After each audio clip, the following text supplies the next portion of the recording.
क्या आपने कभी सोचा है कि यूएस फेड रेट्स और आरबीआई पॉलिसीज का इंडियन स्टॉक मार्केट और इकोनॉमी पर क्या इम्पैक्ट होता है? आज के वीडियो में हम समझेंगे कि कैसे यूएस फेडरल रिजर्व के इंटरेस्ट रेट डिसीजंस और रिजर्व बैंक ऑफ इंडिया के मॉनेटरी पॉलिसीज से इंडियन इकोनॉमी और स्टॉक मार्केट पर क्या इम्पैक्ट पड़ता है। पहले हम यूएस फेड रेट्स के बारे में समझेंगे। यूएस फेडरल रिजर्व ये अमेरिका का सेंट्रल बैंक है जो इंटरेस्ट रेट्स को कंट्रोल करता है। जब फेड इंटरेस्ट रेट्स को कम करता है तो लोन्स लेना ज्यादा अफोर्डेबल हो जाता है और जब फेड इंटरेस्ट बढ़ता है तो लोन्स लेना कॉस्टली हो जाता है। जब फेड रेट्स कम करता है तो ग्लोबल मार्केट्स में लिक्विडिटी बढ़ जाती है। इसका मतलब है कि इन्वेस्टर्स के पास ज्यादा पैसा होता है जो उन्हें स्टॉक्स और कमोडिटीज में इन्वेस्ट करने के लिए एनकरेज करता है। एग्जाम्पल, अगर फेड ने इंटरेस्ट रेट 0.25% कम किया तो इसे यूएस स्टॉक मार्केट में बुलिश ट्रेंड देखने को मिलता है जो इंडियन मार्केट्स को भी पॉजिटिवली इम्पैक्ट करता है। Let's understand about RBI policies and rate cuts. RBI का रोल, आरबीआई इंडिया की इकोनॉमी को कंट्रोल करता है।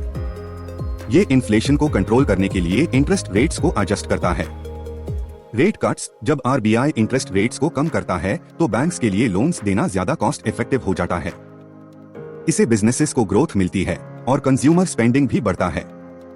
एग्जाम्पल, अगर आरबीआई ने रेपो रेट को 0.50% से कम किया तो बैंक्स भी अपने लोन रेट्स को कम करते हैं जिससे हाउसिंग और ऑटो लोन्स की डिमांड बढ़ जाती है। अब इनसे इंडियन मार्केट पर क्या इम्पैक्ट होगा, चलिए समझते हैं। मार्केट सेंटिमेंट, यूएस फेड के रेट कट्स से ग्लोबल मार्केट सेंटिमेंट पॉजिटिव होता है। इसे इंडियन स्टॉक मार्केट जैसे कि निफ्टी और सेंसेक्स में भी बुलिश ट्रेंड देखने को मिलता है।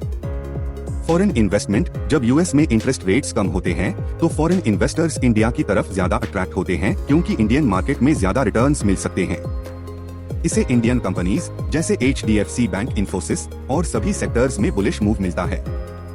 एग्जाम्पल, अगर फेड ने रेट कट किया तो इंडियन मार्केट में पॉजिटिव सेंटिमेंट होता है एंड आप देख सकते हैं कि उस time HDFC bank and all other banks काफी अच्छा पॉजिटिव मूव देते हैं। Now we will understand economic growth and challenges. Economic growth, lower interest rates businesses को एक्सपेंशन के लिए एनकरेज करते हैं। इससे एम्प्लॉयमेंट अपॉर्चुनिटीज बढ़ती है और जीडीपी ग्रोथ रेट भी इम्प्रूव होता है। चैलेंजेस, अगर आरबीआई या फेड ज्यादा रेट कट्स करते हैं तो इन्फ्लेशन भी बढ़ सकता है। इससे परचेसिंग पावर कम होती है जो लॉन्ग टर्म में इकोनॉमी के लिए अच्छा नहीं होता। एग्जाम्पल, अगर आरबीआई ने रेट कट किया लेकिन इन्फ्लेशन 6% तक पहुंच गया तो लोगों की परचेसिंग पावर कम हो जाएगी जो इकोनॉमी को नेगेटिवली इम्पैक्ट करेगा।